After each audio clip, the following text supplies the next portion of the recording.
trusted to care for people with special needs. Now a home health care worker is charged with severely scalding a patient. Miquela Alexander was in court this morning to answer to the charges.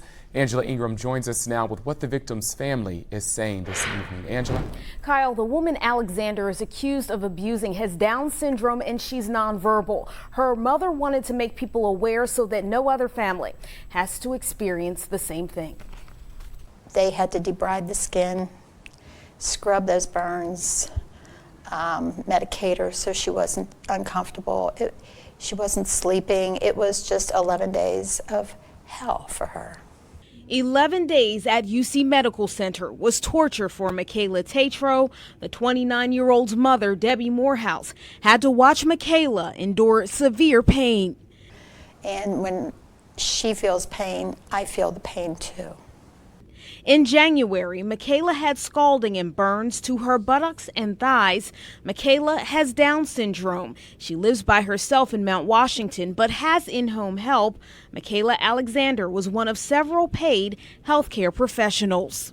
The only photos I saw were of her buttocks, and I didn't see anything else until the following day when I was called by the new shift that came in at 9 a.m., hysterical, and said we need to do something. And when I got there, Miquela was fully blistered on her inner thighs, and there was no skin left on her little backside.